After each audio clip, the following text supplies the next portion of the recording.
Et donc, comme a dit le pasteur, avec ma famille, avec mon épouse, c'est son anniversaire aussi aujourd'hui.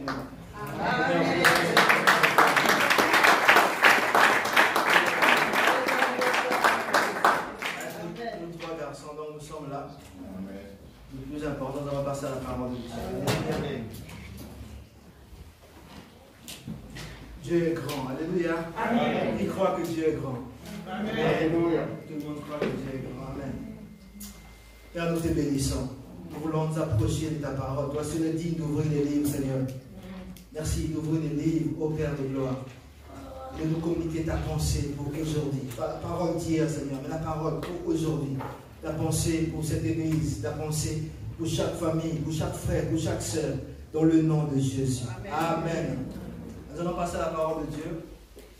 Nous allons lire Apocalypse 3, 14 à 20, Acte 26, 13 à 20. On va prendre l'Apocalypse d'abord pour commencer. Apocalypse chapitre 3. Le terme de notre message de ce matin, de cet après-midi, excusez-moi, là où je suis, l'église, c'est le matin. D'ailleurs, on sort des cultes là. Amen. Donc, quand je dis ce matin, comprenez-moi. Alléluia. Amen. Voilà, Apocalypse 3, à partir du verset 14. Notre thème, c'est l'exigence de Dieu. Alléluia.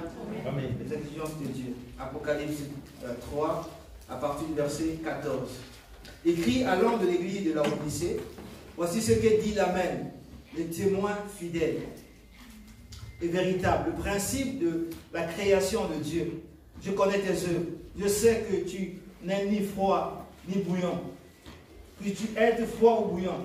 Ainsi, parce que tu es tiède et que tu n'es ni froid ni bouillant, je te vomirai de ma bouche. Parce que tu dis, je suis riche, je me suis enrichi et je n'ai besoin de rien. Et parce que tu ne sais pas que tu es malheureux, misérable, pauvre, aveugle et nu, je te conseille d'acheter de moi de l'or éprouvé par le feu, afin que tu deviennes riche, et des vêtements blancs, afin que tu sois vêtu, et que la honte de ta nudité ne paraisse pas. Et un collier pour oindre tes yeux, afin que tu vois. Moi, je réponds et je châtie tout ce que j'aime. Et donc du zèle, et répands-toi. Voici, je me tiens à la porte, et je frappe. Si quelqu'un entend ma voix et ouvre la porte, j'entrerai chez lui, je souperai avec lui, et lui avec moi. Amen. Amen. Acte 26. Acte des apôtres 26. Du verset 13, à partir du verset 13. Acte 26, à partir du verset 13. Acte 26, à partir du verset 13. La Bible dit, vers le milieu du jour, c'est l'apôtre Paul qui parle ici. Ô roi, je vis en chemin resplendir autour de moi et de mes compagnons une lumière venant du ciel, et dont l'éclat surpassait celui du soleil. Nous tombâmes tous par terre, et j'entendis une voix qui me disait, en langue hébraïque, Saul, Saul, pourquoi me persécutes-tu? Il te serait dur de réserver contre les aiguillons. Je répondis, qui es-tu, Seigneur? Et le Seigneur dit, je suis Jésus que tu persécutes. Mais lève-toi et tiens-toi sur tes pieds, car je te suis apparu pour t'établir ministre et témoin des choses que tu as vues et de celles pour lesquelles je t'apparaîtrai. Verset 17.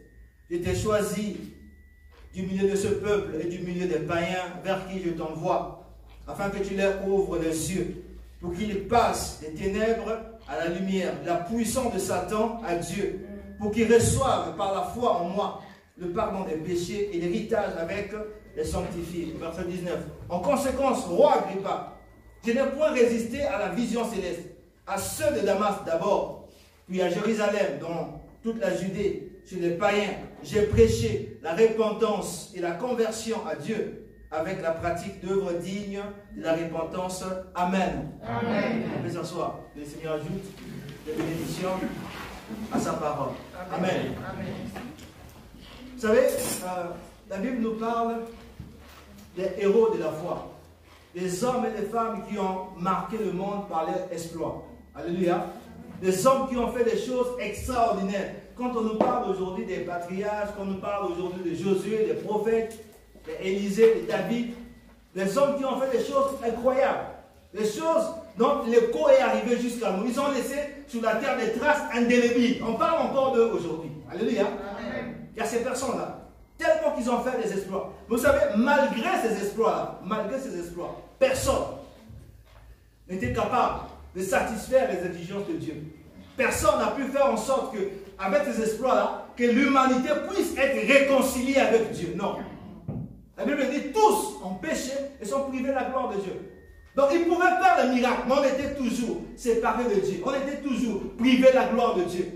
Et Esaïe dit que nous étions comme des brebis errantes. Chacun suivait sa propre voie.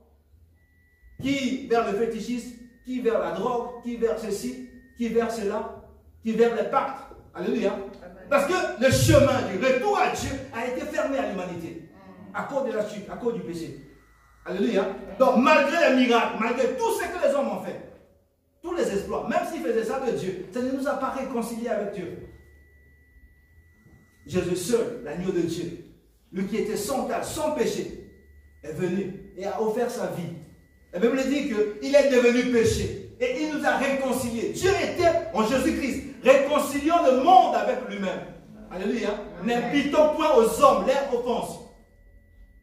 Il est devenu péché et il nous a justifiés. Désormais, par le sang de Jésus, nous avons accès auprès de Dieu. La Bible dit, Jésus a dit que je bâtirai mon église et les portes de l'enfer ne prévaudront pas contre elle. Alléluia. Donc Jésus est venu bâtir une église victorieuse, une église triomphante, une église glorieuse. C'est-à-dire qu'il a hissé l'église à une dimension où normalement les ténèbres n'ont pas de pouvoir. Le diable lui-même ne peut pas atteindre. Il peut rôder tout autour. Je parle de l'église du Seigneur. Hein? Il rôde tout autour, mais il n'a pas accès. Amen. Parce que l'église est sous le sang de l'agneau de Dieu. Amen. Amen. Alléluia. Et on a vu en fait l'église primitive qui était donc l'église prototype, l'église que Jésus a mis en place, qui a commencé à partir de la Pentecôte. Comment l'église primitive a rayonné dans la gloire. La Bible dit une grande grâce se reposait sur eux. Ils faisaient beaucoup de miracles. Ils avaient un impact. Vous savez, quand l'apôtre Paul partait, ces hommes qui ont bouleversé la terre. On a vu l'apôtre Paul. Et donc on dit, mais les dieux sont venus au milieu de nous. Parce que la gloire de Dieu les accompagnait. Alléluia. Amen. La présence de Dieu était manifeste. La Bible dit que le Seigneur qui était enlevé travaillait avec eux. Alléluia. C'était visible. On voyait Dieu au travers d'eux. Le problème, c'est que peu à peu, l'Église a commencé à s'éloigner du Seigneur. Le Seigneur, vous savez, Dieu est amour. Dieu nous parle. La Bible dit d'une manière ou d'une autre. Dieu parle.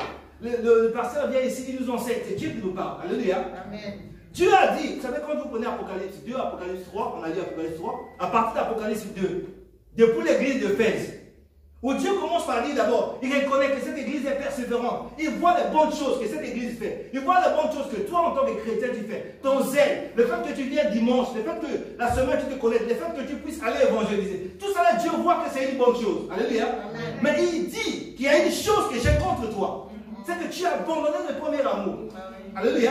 Et on voit l'église évoluer comme ça. Dieu est en train de faire des reproches. Mais malgré les reproches, les gens ne corrigent pas au fait. L'église n'a pas corrigé. Jusqu'à ce qu'on arrive à la dernière église, l'église de la Odyssée que nous avons lue, l'église est devenue tiède. Alléluia. C'est-à-dire que Dieu dit, mais ce n'est pas possible. C'est-à-dire que l'église pleinement est à la fois dans le monde et à la fois l'église. C'est-à-dire que je me plais à l'église, je me plais aussi aux choses du monde.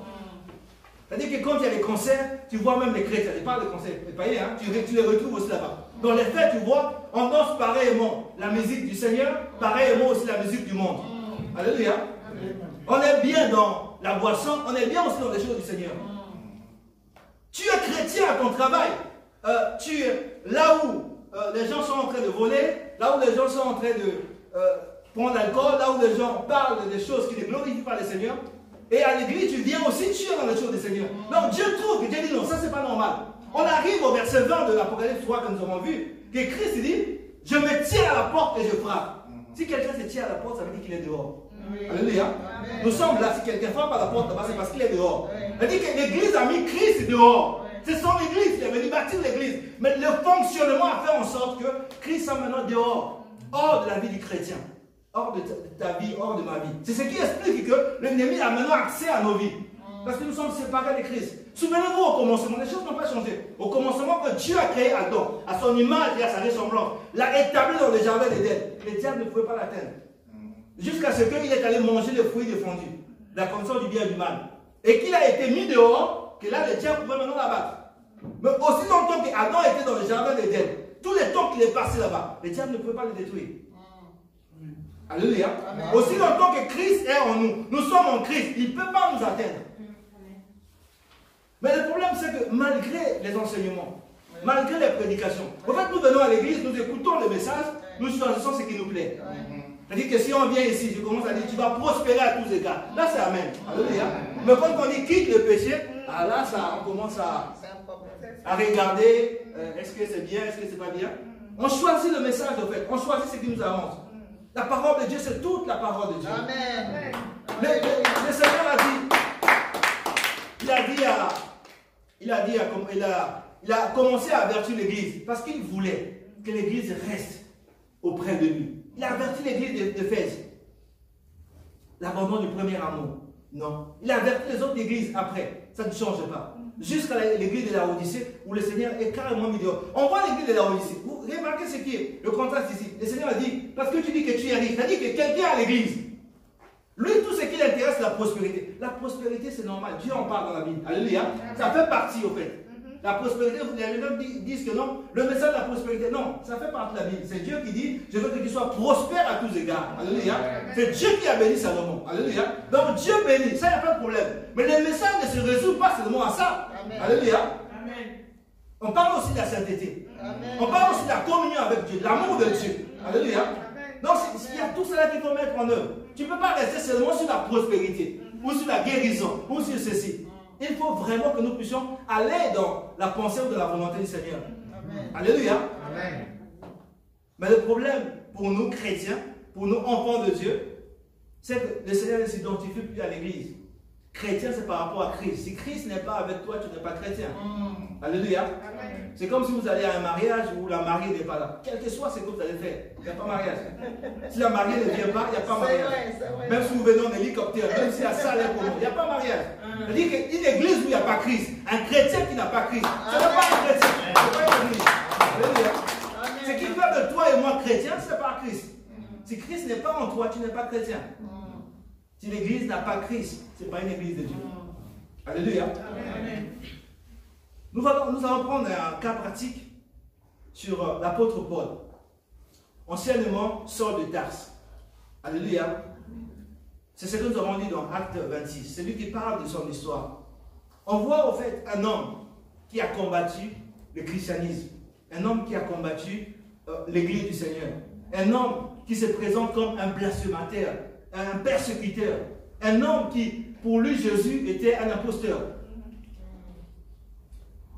Et il a combattu, comme c'est une église comme ça, lui il vient, il arrête les gens, il jette en prison parce qu'il ne croyait pas. Donc toute sa vie, en fait, il était là pour combattre. Et il était sur le chemin pour aller lier les chrétiens quand il a rencontré le Seigneur. Alléluia. Amen. Et cet homme va s'élever et dit, il fait des déclarations qui vont étonner les gens. Cet homme va dire, je regarde désormais toutes choses comme une perte, comme la boue pour gagner Christ. Quelqu'un qui était ennemi, il vous dit maintenant que moi je fais tout. C'est-à-dire que ce qui était pour moi des gains, désormais c'est devenu une perte. Je regarde avec toutes choses comme la perte, que ce soit la richesse, les promotions. Pour moi c'est la boue, comparé à Christ. Cet homme va, il dit je suis prêt non seulement à être lié, mais aussi à mourir pour Christ. Il dit Christ en nous, c'est l'espérance de la gloire. Il dit quand Christ, notre vie paraîtra, nous paraîtrons aussi avec lui dans la gloire. Il dit si quelqu'un est en Christ, il est une nouvelle créature. Les choses anciennes sont passées. Voici toutes choses sont devenues nouvelles. Donc il dit toutes ces choses-là. Maintenant en fait, comment expliquer ces changements, cette métamorphose? Quelqu'un qui était un ennemi, comment il peut devenir maintenant un vrai adorateur? Qu'est-ce qui s'est passé? Alléluia. Donc en fait, ce que nous allons faire, c'est nous allons nous asseoir au pied de cet homme-là pour qu'il puisse nous dire qu'est-ce qui s'est passé. Alléluia. En fait, c'est un peu comme le centenier qui était à la croix avec Jésus, qui avait arrêté Jésus. Il finit par dire que cet homme était réellement le Fils de Dieu. Alléluia. Alors qu'il est venu pour le crucifier. Mais qu'est-ce qu'il a vu?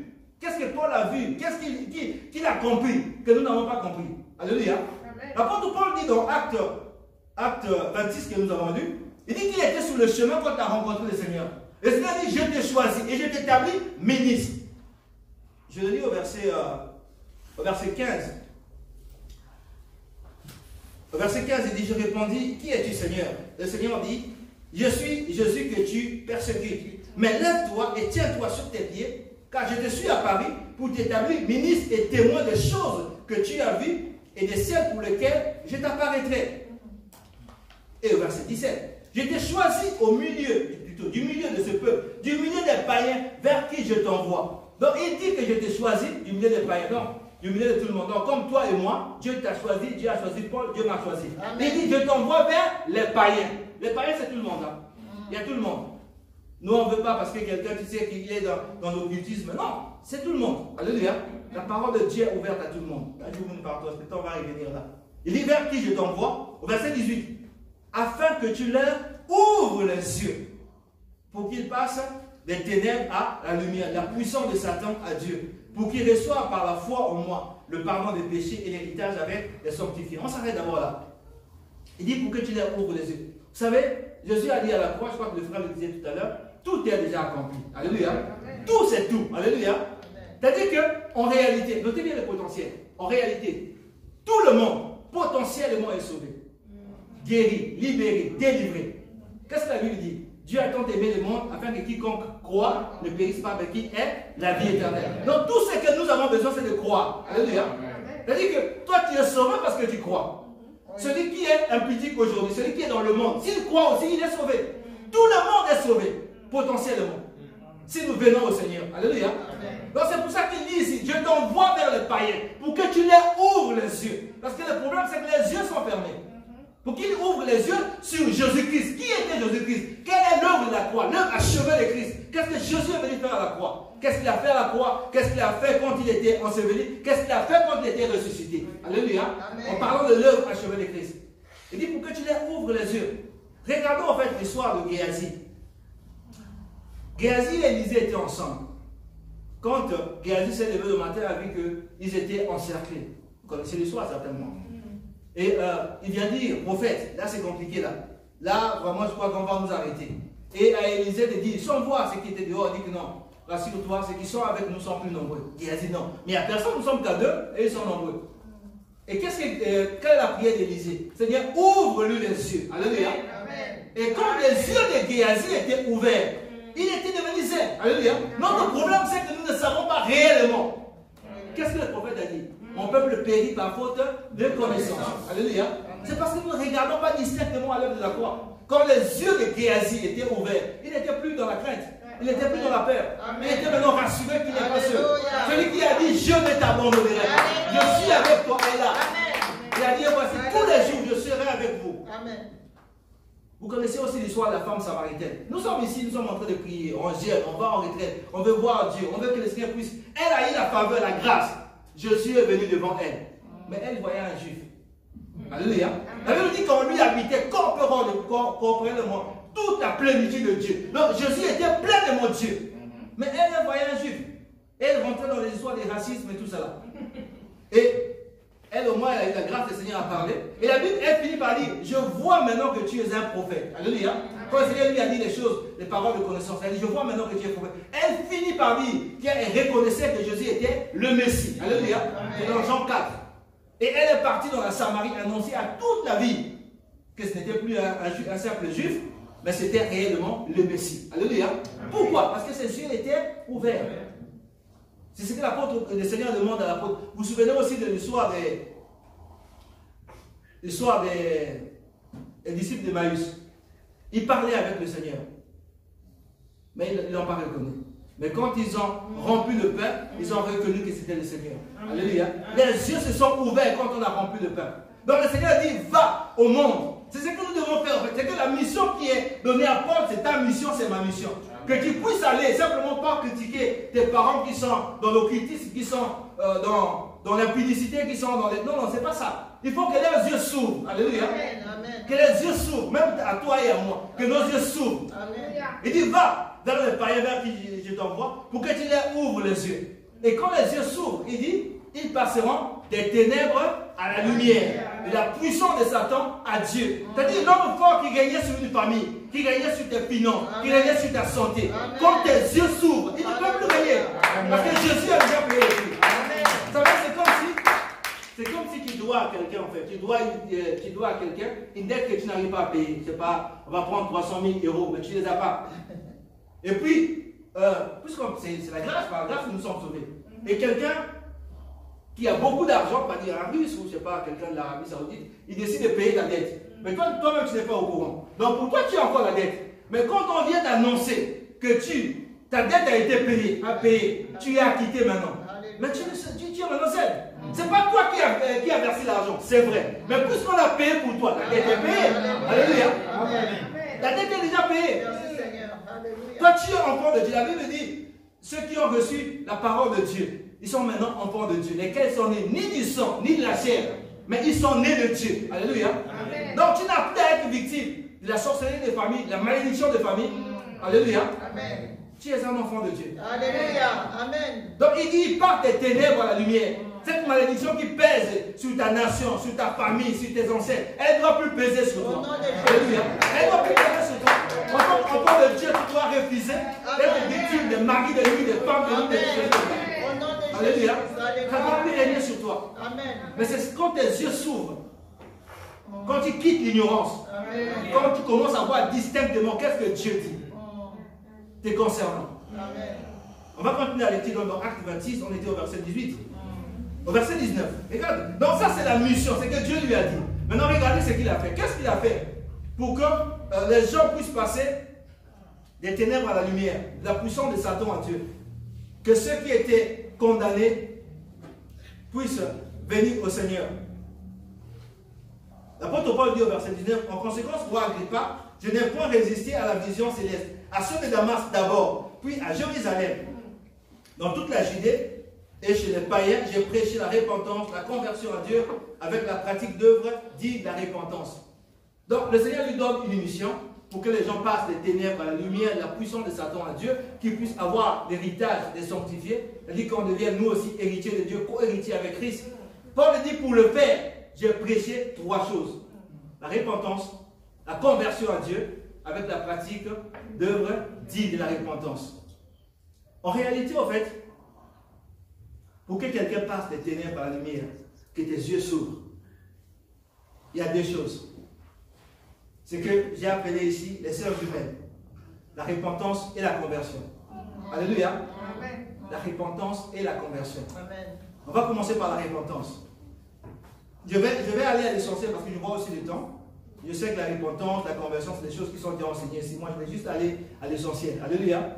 La repentance, c'est un changement de pensée, de fonctionnement, d'habitude, de façon de faire. Alléluia. Amen. Vous savez, quand nous venons au Seigneur, on vient avec notre conception des choses, conception charnelle, la conception que nous avons. Vous savez, dans le monde, c'est normal qu'un jeune homme, par exemple, qui a fini ses études, une jeune fille aussi qui a fini ses études, puis avant même le mariage, qui commence à sortir ensemble. C'est normal pour le monde.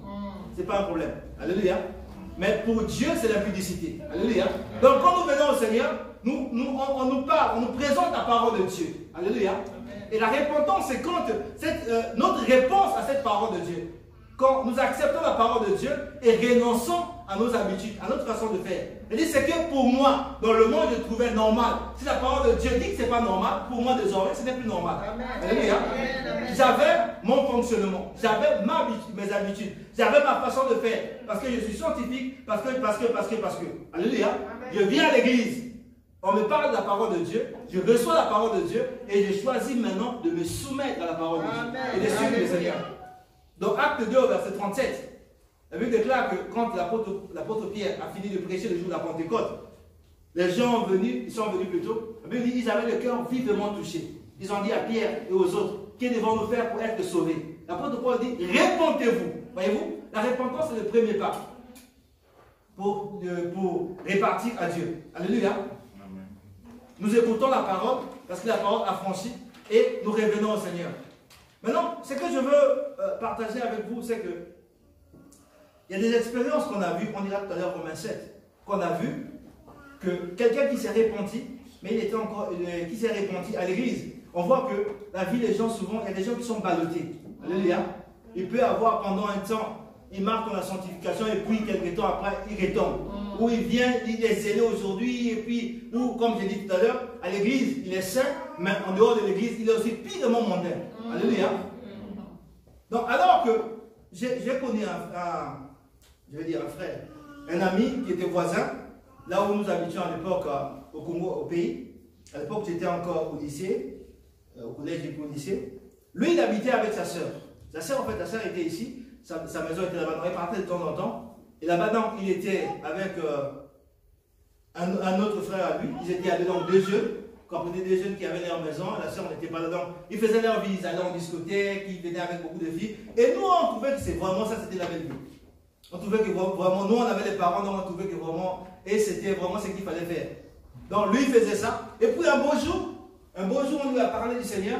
Il a tout arrêté. Amen. Tout. Amen. Tout arrêté. C'est-à-dire, le changement était total, un peu comme avec l'apôtre. Total.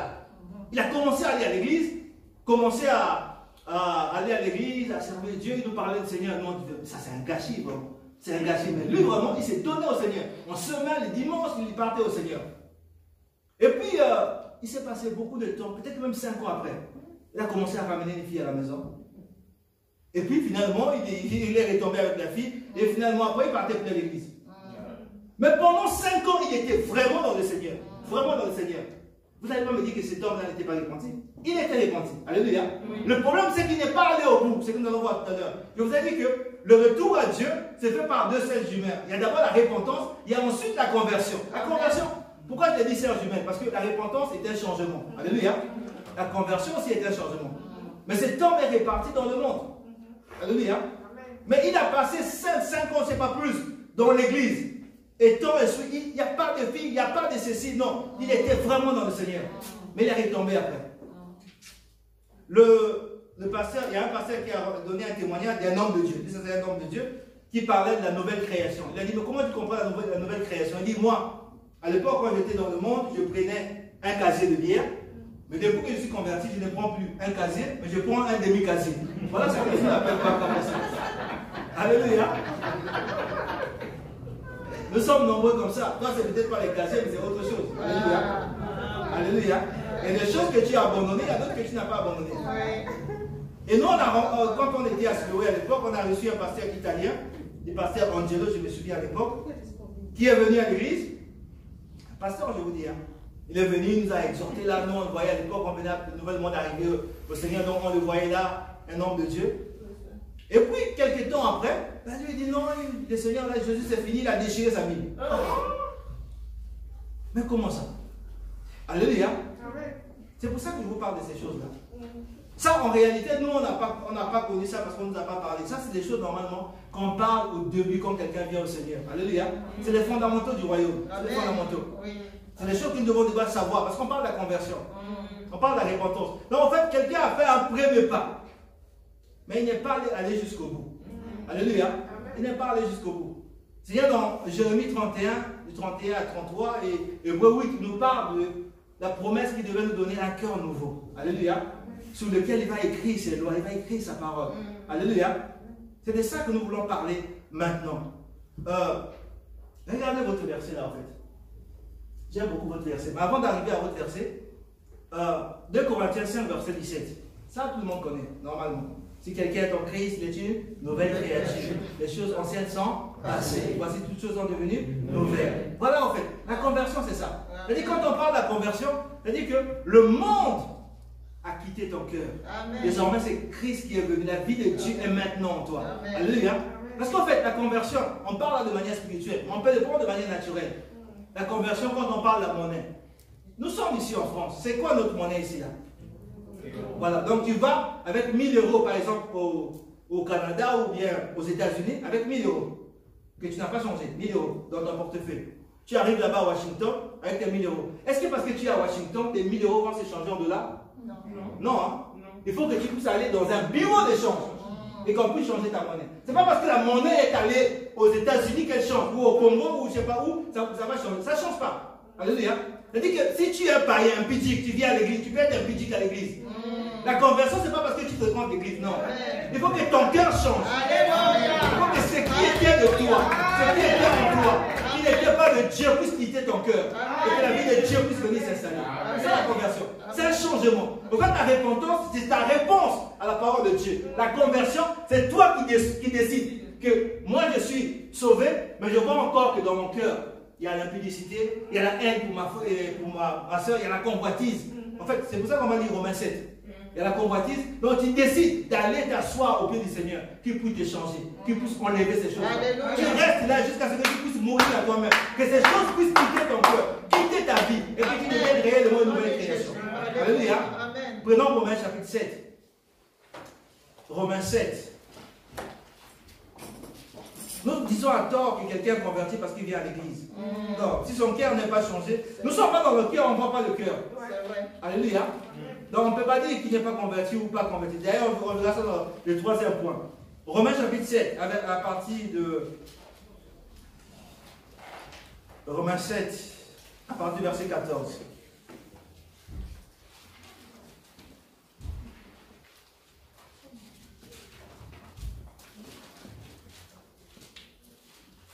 Et là, c'est ce que la Bible dit ici, Romains 7, verset 14. Nous savons en effet que la loi est spirituelle, mais moi je suis charnel, vendu au péché, car je ne sais pas ce que je fais, et je fais point ce que je veux.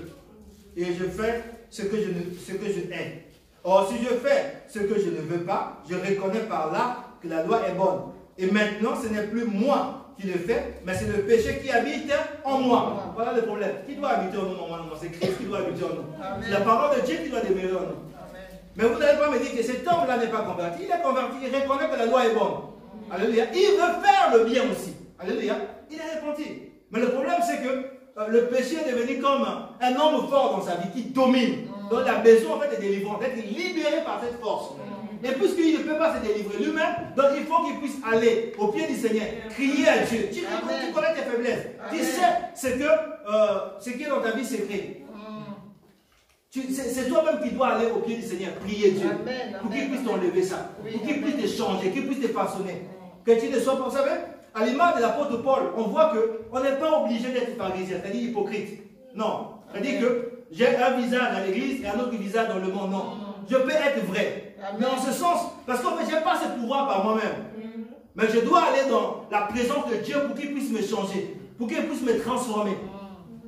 Parce que ce que tu dois sortir, ce qui sortira de toi, c'est ce qui est en toi. Amen. Si c'est le péché qui est en toi, naturellement, ça va te conduire à pécher. Tu n'auras pas la force de résister au péché, parce qu'il est déjà en toi. Tu voudras faire le bien, tu voudras honorer Dieu, tu voudras glorifier Dieu, tu voudras être fidèle dans ton foyer, mais tu es incapable parce que le péché habite en toi.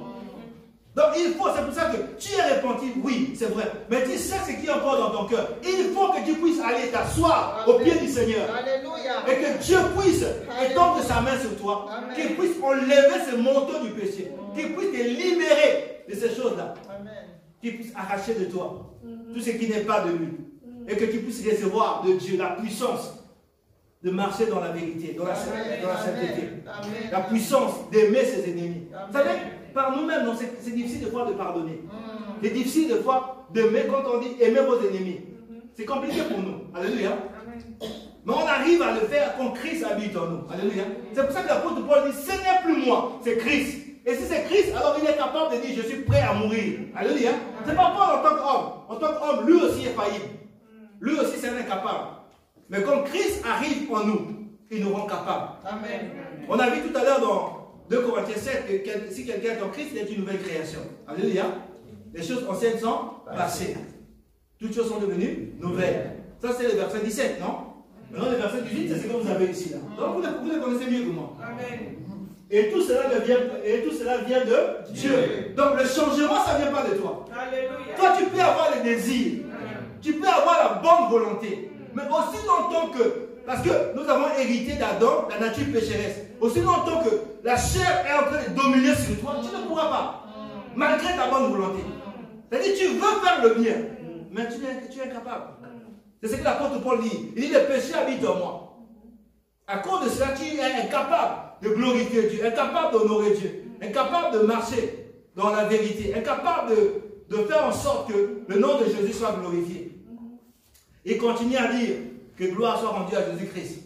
Il dit misérable que je suis. Dans cet état, en fait, on est misérable. Et nous sommes normalement des fils de Dieu, des héritiers de Dieu. On doit rayonner, on doit vivre dans la gloire. Mais à cause du péché, vous savez, Adam était dans le jardin d'Éden. C'est lui qui régnait sur toute la terre. Mais quand il a été chassé, ben non, il ne régnait plus. Alléluia. Donc en tant qu'enfant de Dieu, l'héritage aussi est à toi. L'apôtre Paul dit aussi en tant que l'héritier est un enfant, c'est-à-dire qu'il est encore charnel, on ne peut pas lui donner l'héritage. Il dépend des autres. Il y a des choses en fait que tu peux faire par toi-même, proclamer des choses. Mais quand tu n'arrives pas encore à cette maturité, là, tu es obligé de dépendre du pasteur, dépendre de l'ancien, dépendre de celui qui est à gauche. Mais toi aussi tu peux prier, toi aussi tu peux aller dans la présence de Dieu et voir la gloire de Dieu descendre. C'est possible. Mais il faut déjà que tu puisses arranger ton cœur vis-à-vis de Dieu. Parce qu'en fait, Dieu regarde au cœur. Et le diable sait ce qui est dans ton cœur. Si tu es un menteur comme le fils de Sheba, il sait que tu n'es pas lié avec le Seigneur. Donc tu n'as pas la capacité de chasser les démons. Alléluia. Donc il voit ton cœur, le diable voit ton cœur. Il sait que tu n'es pas vrai. Tu es là mais tu es impudique. Tu es là mais tu es escroc. Tu es là mais tu es ceci. Donc en tant qu'escroc, tu ne peux pas chasser le diable. Alléluia. En fait, ça c'est des fondamentaux, comme j'ai dit, du royaume de Dieu. Mais nous, vous savez, quand même on dirige la prière, je vois souvent, la prière des gens c'est toujours le combat spirituel. Frère, on va remettre ce moment entre les mains du Seigneur. Alors au nom de Jésus, Satan quitte ses lieux. On a dit on remet simplement au nom du Seigneur. Non, tout est lié au diable, tout. Même pour prier pour le repas, tout est lié au diable. Alléluia. Le temps avance, on va prendre le dernier point. Donc en fait, c'est ces deux points là d'abord. Ces deux points, c'est-à-dire la repentance et la conversion à Dieu. Alléluia. Là, ça t'est fait traverser du côté de Dieu. Alléluia. Tu deviens un enfant de Dieu. Naturellement, tu dois grandir. Ça, c'est un autre point, une autre chose. Alléluia. Mais au moins, déjà, la vie de Dieu en toi. Amen. Le diable n'a plus à te dominer. Sauf si toi-même, tu repars encore dans son corps. Maintenant, en fait, si quelqu'un est réellement repenti, c'est-à-dire ta repentance est une vraie repentance, et ta conversion aussi est sincère, c'est-à-dire que tu es réellement converti.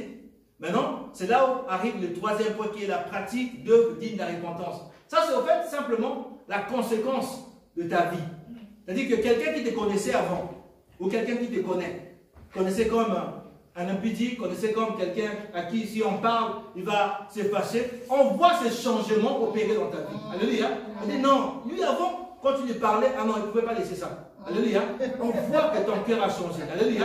On voit que maintenant tu es devenu une autre personne. Amen. C'est-à-dire que, ce que Paul dit, si quelqu'un a conquis une nouvelle création, la pratique de la repentance, c'est les gens qui constatent que tu es maintenant une nouvelle personne. Tu n'as plus le même. Ta vie a changé. Tu n'as plus le même langage. Tu n'as plus le même fonctionnement. Tu n'agis plus de la même manière. Alléluia. Donc l'apôtre Paul dit, pour que les gens partent des ténèbres à la lumière, la puissance de Satan à Dieu, j'ai prêché la repentance, la conversion avec la pratique d'œuvres dignes de la repentance. C'est-à-dire que si tu es là, ici, tu t'es pas encore repenti, c'est le temps de le faire. Amen. C'est-à-dire que si ce n'était pas une vraie repentance. Parce que la repentance, ce n'est pas une confession de péché, non. On confesse, c'est vrai, mais on doit abandonner. Amen. Si tu n'as pas abandonné, ta repentance n'est pas sincère, elle n'est pas vraie. Amen. Tu dois confesser et abandonner. Amen. Maintenant, il faut que tu puisses aller au bout. Si tu ne vas pas au bout, même si tu as abandonné, comme mon ami Lastani, ça va durer un temps. Mais parce qu'en fait, la Bible dit ce n'est ni par la force ni par la puissance. Tu ne peux pas aller au bout par toi-même. Tu as besoin de Dieu. Amen. Tu as besoin du Seigneur. Donc il faut aller dans le lieu secret. C'est que tu sais qui est mal là, corrige ça déjà. Avant que ça puisse grandir. Amen. Amen. Parce que si tu caches là, c'est en train de grandir. À un certain moment, tu ne pourras plus l'attraper. Et le diable va commencer à dominer sur toi. La vérité, c'est qu'en tant qu'enfant de Dieu, les sorciers, tout ça, ils n'ont plus de pouvoir sur nous. Jésus a dit, je suis venu bâtir mon église. Et le diable ne peut pas avoir le pouvoir sur mon église. Mais nous sommes l'église du Seigneur, le diable a le pouvoir parce que notre repentance n'est pas sincère. Nous ne sommes pas véritablement revenus à Dieu. Par la repentance, par la conversion. Et on le constate. Parce qu'on ne pratique pas les œuvres dignes de la repentance. Vous savez, dans Luc 3, à partir du verset 7, la Bible dit, quand Jean-Baptiste était en train de baptiser, les gens venaient à son baptême. Il dit, mais qui vous a appris à fuir la colère à venir? produisez d'abord des œuvres dignes de la repentance. Il leur dit, qu'est-ce qu'on va faire? Il a dit, changez vos vies. Si tu étais escroc, arrête d'escroquer. Si tu étais impudique, arrête d'abord d'être impudique avant de venir au baptême. Amen. Tu ne viens pas dans le baptême, tu vas à l'église, mais tu continues à escroquer, tu continues à être impudique, mais chaque dimanche tu es à l'église. Les regards du Seigneur ne peuvent pas être sur toi. La grâce, l'apôtre Paul a dit qu'on ne peut pas faire de la grâce une occasion de vivre dans le désordre. La Bible dit que personne n'a vu Dieu, mais le Fils unique, c'est lui qui est venu révéler ou manifester Dieu. Et dans ce temps de la fin, le monde doit voir Dieu au travers de toi et de moi. Par ton amour, par ton humilité, par ta patience, par ta douceur, par ta persévérance, par ta miséricorde, par tes compassions. C'est que tu n'es plus la même personne. Les gens constatent ce changement. Dans ta famille, on doit constater ce changement-là. Ton mari qui ne prie pas doit constater ce changement-là. C'est ça qui va les ramener au Seigneur. Alléluia. Amen. Alors pour finir, on va prendre un dernier cas pratique. Genèse 32. On va parler du patriarche Jacob. Voici un homme qui avait sur sa vie une promesse. Dieu a dit à Abraham, toutes les nations de la terre seront bénies au travers de toi. Toutes. Et on a vu comment Abraham a opéré. On a vu comment son père Isaac a opéré. Arrive maintenant son tour. Genèse 32, verset 24. Ça, en fait, c'est un cas dans l'Ancien Testament, mais en fait, ça résume un peu ce qu'on vient de voir. La repentance et la conversion. Genèse 32, à partir du verset 24. La Bible dit, Jacob demeura seul. Alors un homme lutta avec lui jusqu'au lever de l'aurore. Voyant qu'il ne le maîtrisait pas, cet homme le frappa à l'embouchure de la hanche. Et l'embouchure de la hanche de Jacob se dévit pendant qu'il était avec lui. Il dit, laisse-moi aller, car l'aurore se lève. Jacob répondit, je ne te laisserai point aller, que tu ne m'aies béni. Il lui dit, quel est ton nom? Il répondit, Jacob. Il dit encore, ton nom ne sera plus Jacob, mais tu seras appelé Israël, car tu as lutté avec Dieu et avec les hommes, et tu as été déclaré vainqueur. Jacob l'interrogea en disant, fais-moi, je te prie, connaître ton nom. Il répondit, pourquoi me demandes-tu mon nom? Et il le bénit là. Jacob appela ce lieu du nom de Péniel, car, dit-il, j'ai vu Dieu face à face, et mon âme a été sauvée. Amen. Amen. Vous voyez ici les cas de Jacob. Jacob, comme j'ai dit, il avait la promesse d'Abraham sur sa vie. C'est-à-dire que la bénédiction ou le salut de l'humanité devait passer par lui. Mais Jacob avait un problème. Vous savez, ici on demande quel est ton nom. Il dit, mon nom c'est Jacob. Jacob, j'avais dit escroc. Jacob était escroc. Alléluia. Il dupait tout le monde pour avoir la bénédiction, même dans les affaires de Dieu dupe. Pour avoir la bénédiction, il a dû duper. Il est allé chez son beau-père là-bas. Là-bas, il a aussi dupé. Donc partout, en fait. Quand il pouvait escroquer, il escroquait. Mais cet escroc-là, il a été destiné à être une source de bénédiction pour l'humanité tout entière. Alléluia. C'est-à-dire, toi, peu importe ce que tu es aujourd'hui, tu peux être escroc, tu peux être impudique. Alléluia. Mais Dieu t'a appelé pour quelque chose de grand. Quelque chose de grand. Jacob était escroc. Mais cet escroc-là, c'est par lui que Jésus devait passer. Amen. Notre salut passait par cet escroc. Mais aussi longtemps que Jacob était escroc, Dieu ne pouvait pas passer par lui. Alléluia. Aussi longtemps que... Ça fait pendant un bon moment, Jacob était ballotté par là, il va chez son beau-père, il était chez lui, mais sa vie n'était pas normale. Il savait que ça devait passer par lui. Il a été béni. Mais il vient ici. Et quand il va chez son beau-père là-bas, il a beaucoup de richesses. Mais il vient là et dit, Seigneur, il faut que tu me bénisses. Il reconnaît que ce n'est pas ça. Il a vu ce qu'était Abraham. Il a vu ce qu'était Isaac. Mais ce n'est pas ce qu'il est. C'est comme nous voyons ce qu'était Jésus. Alléluia, quel autre modèle. Nous voyons nos vies. Nous voyons ce qu'était l'église primitive, les pierres, les Paul. Et nous voyons ce que nous sommes aujourd'hui. Alléluia. Il y a un décalage. Jacob a fait. La Bible dit, sois ton propre juge. Tu dois regarder à toi-même. Est-ce que c'est que Dieu dit? Est-ce que je vis? Est-ce que c'est pareil? Quand tu regardes ta vie, est-ce que tu es ce que Dieu veut que tu sois? C'est que la parole dit que tu dois être.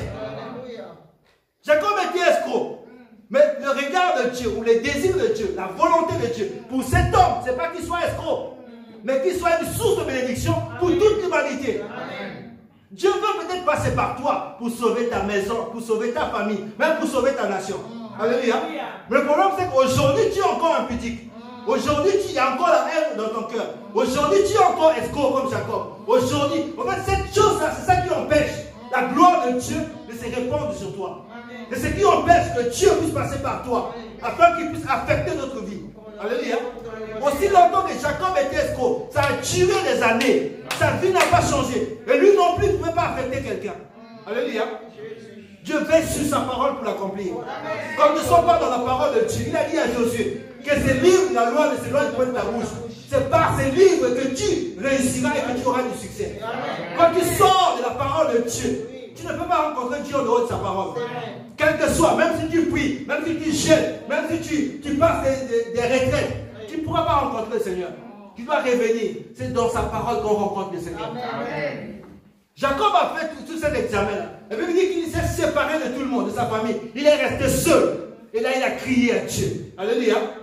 Il a crié à Dieu. Et là, il s'est dévoilé devant le Seigneur. Il dit que mon nom est Jacob. Et là, le Seigneur va lui dire, ton nom ne sera plus Jacob. Désormais, ton nom est Israël. Alléluia.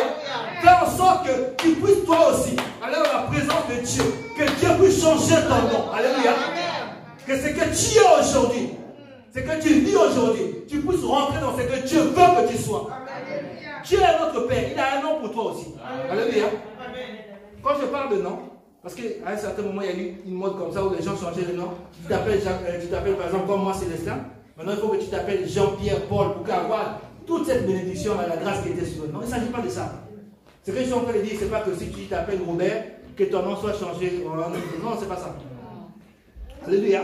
Ce que je suis en train de dire, c'est que si, par exemple, on t'appelait maudit, il y avait une malédiction sur toi, Dieu change ça en bénédiction. Alléluia. C'est ça en fait.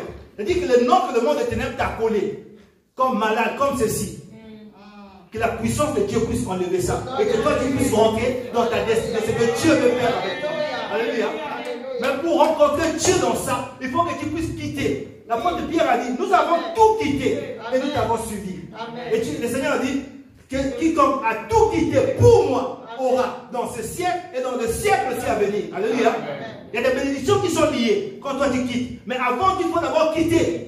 Quitter l'impudicité. Quitter le mensonge. Quitter l'escroquerie. Quitter les œuvres occultes. Tout ce qui est dans ton cœur que tu sais qui est faux, quitte ça, abandonne ça. C'est que tu n'arrives pas à quitter par toi-même. Va au pied du Seigneur pour dire, Seigneur, je veux quitter, mais je n'arrive pas. Aide-moi, je dois quitter quelque chose. Je veux être comme toi. Et l'apôtre Jacob dit que là, son nom a été changé. Il a dit, j'ai vu Dieu face à face. Alléluia. Celui qui a rencontré Dieu, c'est Abraham. Alléluia. Celui que Dieu a appelé, c'est Abraham. Mais le peuple de Dieu sur la terre porte le nom de Jacob, Israël. Alléluia. C'est Israël qui est le peuple de Dieu. Ce n'est pas Abraham. Alléluia. Nous sommes les enfants d'Abraham. Mais le peuple de Dieu porte le nom d'Israël. Alléluia. C'est-à-dire que ta destinée, là où Dieu veut t'amener, tu ne sais pas encore. Comme tes yeux sont voilés. Mais il faut d'abord que tu puisses quitter, abandonner. Si tu décides de laisser aujourd'hui, Dieu va te conduire dans une autre dimension. Amen. Alléluia. Amen. Il y a des choses que tu vas décider de quitter qui t'écoutent. Oui. Alléluia. Peut-être que tu es dans l'impudicité et ça te procure de l'argent. Peut-être que tu es escroc, par ton escroquerie, toi aussi tu peux avoir beaucoup d'avantages. Alléluia. Donc il faudra d'abord que tu décides de perdre ça avant de voir la gloire de Dieu. Amen. Oui, amen.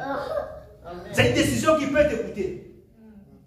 Mais si tu veux que Dieu t'amène là où Dieu veut t'amener, il faut que tu puisses passer par là.